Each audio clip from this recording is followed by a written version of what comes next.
Peace, love, and light. We're going to get straight into today's topic.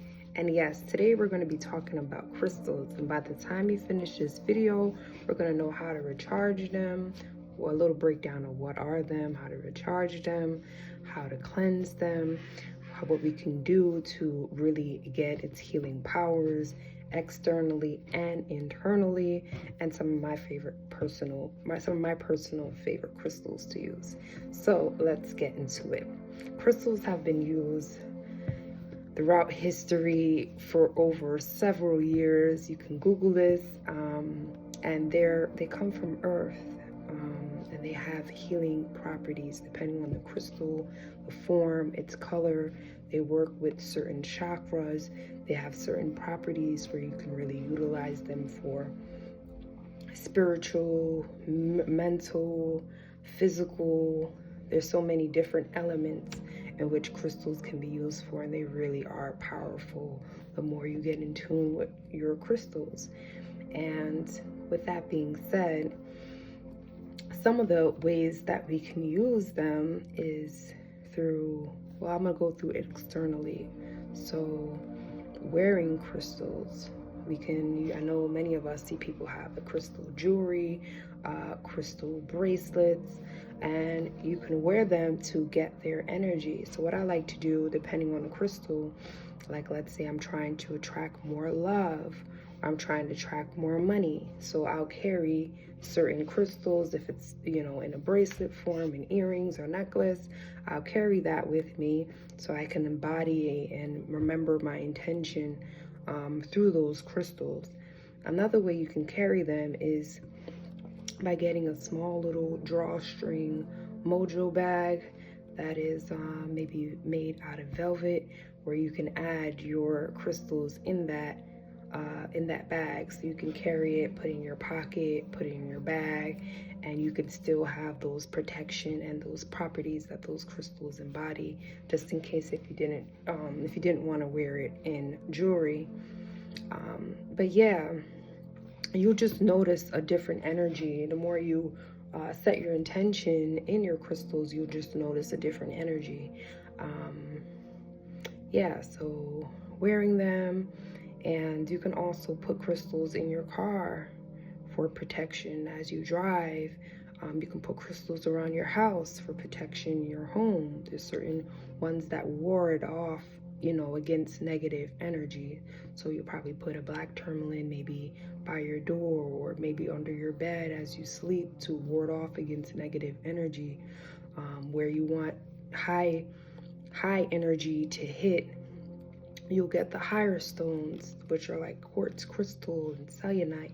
The more lighter stones, just a rule of thumb, are stones that work with the upper chakras, usually have a lighter, higher energy.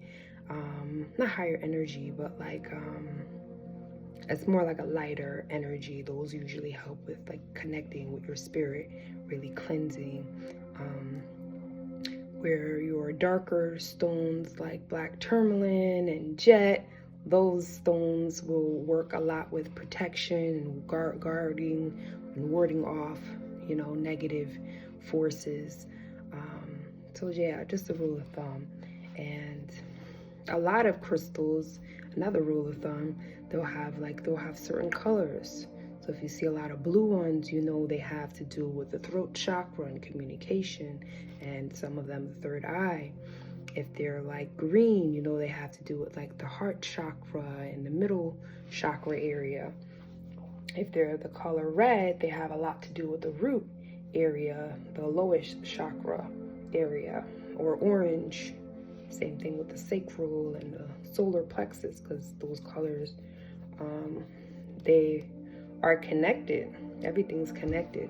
So it's so beautiful how that plays.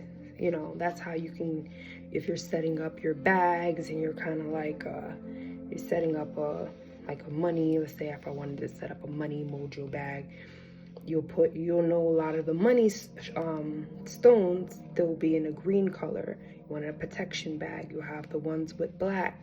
So just a rule of thumb, so those who are kind of my beginner crystal enthusiasts,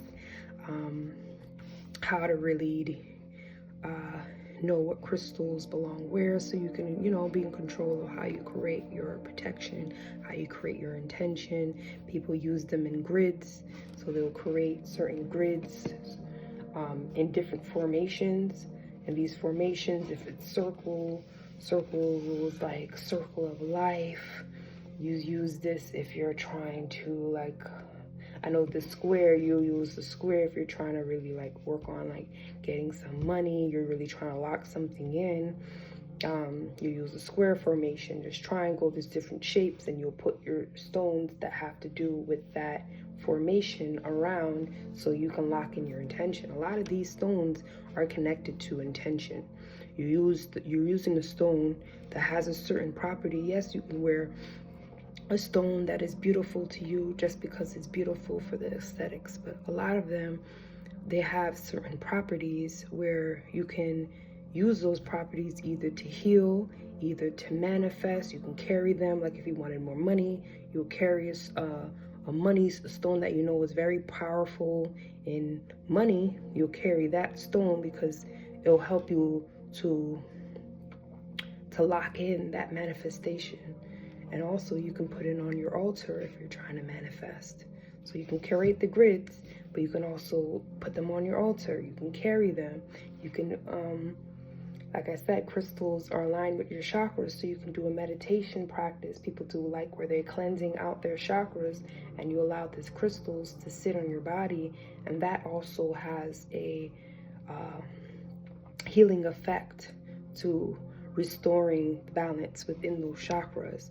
So yeah, they're very just intentional. You're using this as they're just tools to help you with elements. As people who have problems, hard work, concentrating, do you know that there's certain stones you can carry to help you concentrate?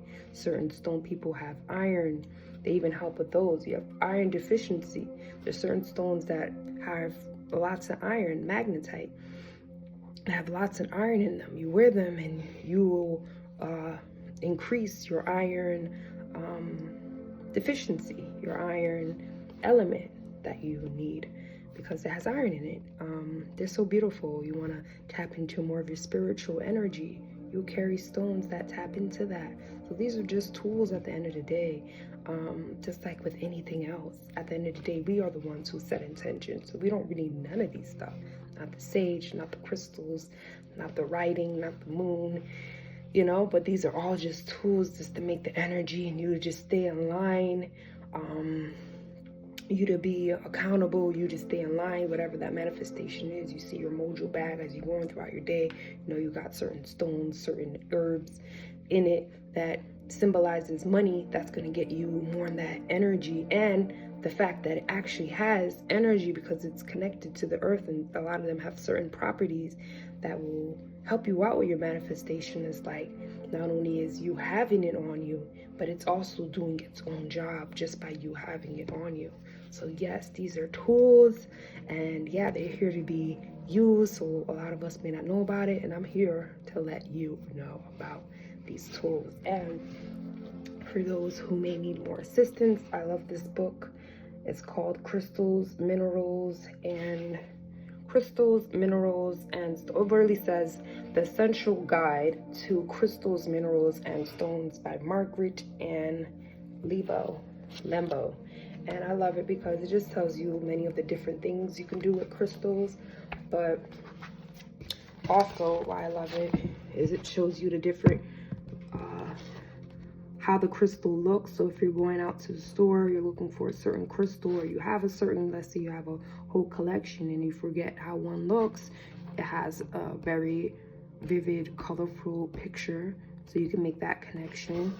It also has the colors it associates with. This crystal, this is bismuth, the colors it associates with chakra, this stone associates with the planets, the numbers, the elements, that's the moth scale, and then the astrological sign it's also connected to. And then what I also love about it is what crystals actually, it has a little affirmation, but this crystals alone has spiritual uses, mental uses, emotional uses, physical uses, and this is just for divine guidance. So it's just little hints, and then it tells you just like a little bit about the stones and like how it was formed and little like properties about it. It's just a dope book, dope reference book for you just to have as a reference as you're going on this journey. It can get, there's always a lot, there's so much crystals, there's so much herbs and essential oils and tarot and all these different things to get into. So it's always, I always feel like it's always great to have a little reference book we can always jump right back into to just help us, okay? So yeah, I like to use that. And yeah, putting your crystals around your house, setting them, you can put them in your bathroom. There's certain ones you can put in your drawer, you can put in your closet, you can put in your workspace, your work where you do your work. You can put in your kitchen. When you cook, you want to cook with more love, so maybe you put your love stone. Or when you get dressed, you want to put on your favorite fabrics, things that get you into your creative energy. Maybe you'll put some creative stones that help you get in your body that creative energy. Yeah, there's so many uses. Like I like to, near my computer, I put fluoride, because fluoride helps with the rays, the electromagnetic fields. So it helps with things like that. They really are awesome. So a way we can use them internally is by actually drinking crystal water.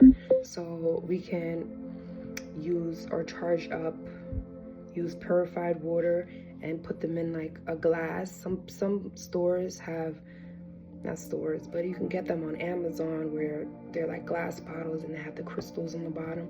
Or you can just get a jar.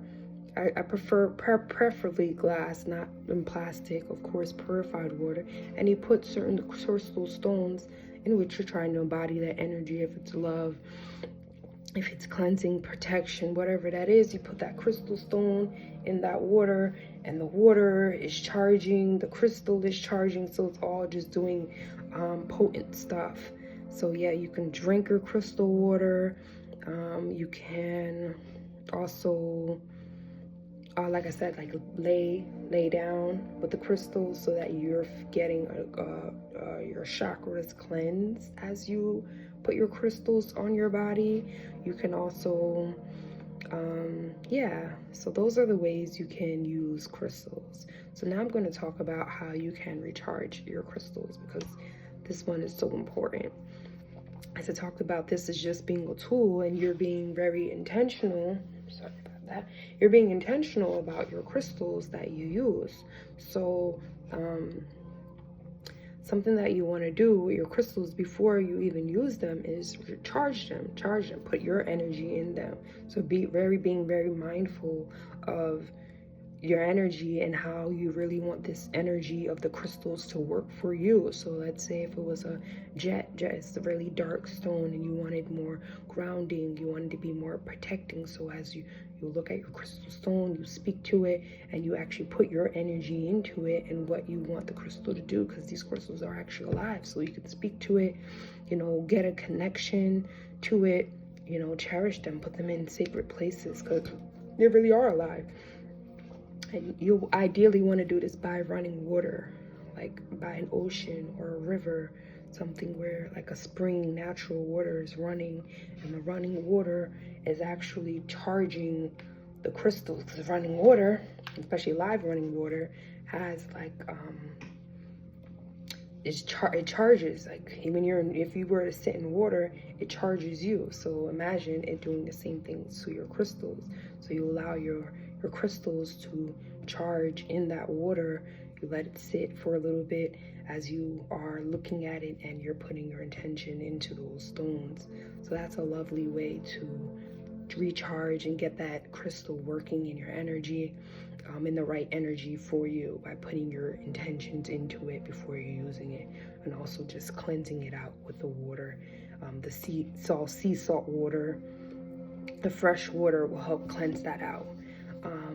But yeah, Yeah, that's recharging it. But now we're going to talk about cleansing your stones, because as you use them, some people use them as they do healing work on other people. Some people are, we're putting them on altars, we're putting them in our cars. Remember, these things are alive. They need to get charged up like how we get charged up. They need a boost of energy as well. So a way that you can charge up your crystals is putting them out in a glass bowl, and you put them out in the moonlight and let the moon energy charge through them. And as you put it outside, you actually don't just drop it there and say, hey, universe, do what you do, but actually speak to your crystal stones. Tell the universe how you are charging, you're removing all the negative, thank the universe and tell the universe that you're removing all negative forms of energy that are within these stones.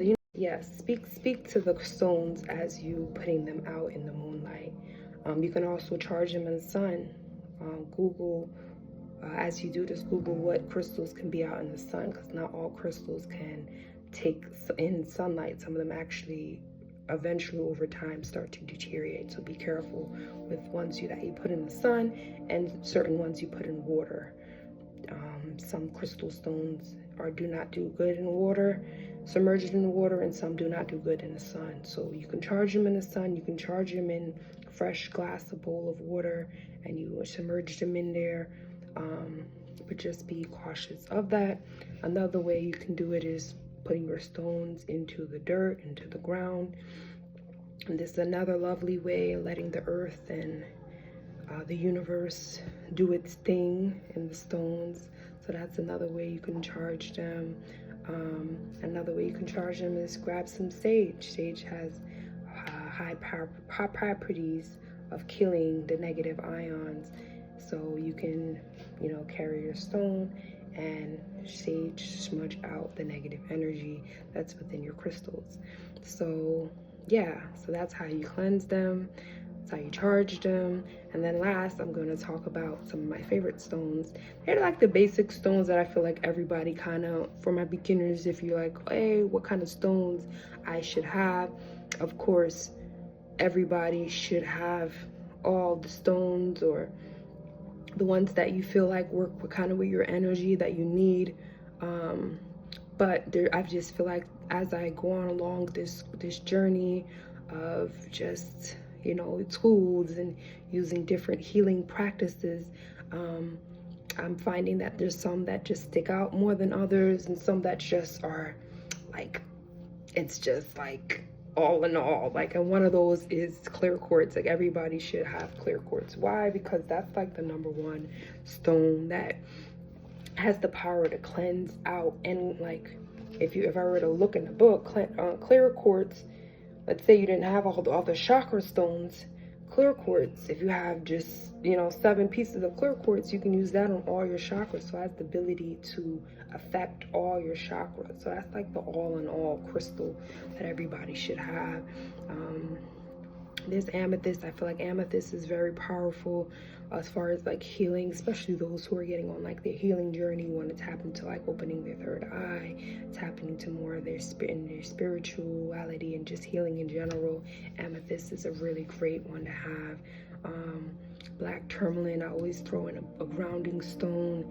You'll see black tourmaline a lot because it has a lot of power, from grounding to protection against negative energy, protection against electromagnetic fields. It really is a great stone. Toxic thoughts, negative thoughts, cleansing out negative energy, toxic habits. You have a toxic habits is just a good stone to have. Yeah, we said amethyst, clear quartz, black tourmaline. Yeah, I don't want to keep you guys too long, but yeah, I did want to give you guys a few stones. I love me some blue turquoise crystal, like a throat chakra stone, blue turquoise, blue quartz. I don't know where I was going with that, but turquoise is just really good for communication, opening up your throat chakra. I love that stone. that was one of like my beginner stones, and I still work with that stone. I feel like Tiger's Eye has been calling me just to say Tiger's Eye, because it's something I am using right now in my intentions, but it's really good for focusing, concentration, activating that sacral chakra energy, that willpower, that courage to get us going and not care about what other people are saying or thinking. Yeah, that's a great stone to have. But yeah, like I said, all stones that I'm saying, yeah, get that clear quartz, very beautiful. And then another one that's really a baddie is selenite. Remember I was talking about how you can cleanse your stones? Another way you can cleanse stones, selenite is very beautiful because it has the ability to cleanse all your stones. So I keep a slate of selenite.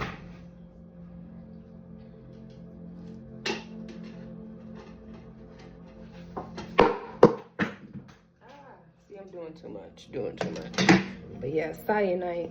I have another one that's a little flatter, but you can use like, you can get like a flat piece of one that's a little bit more flatter, and you can align your crystals on there, and it can charge just like that. Selenite is a baddie. Yeah, so those are just some of the stones that I believe, like some of my beginners who are like, maybe what stones should I get? I don't know.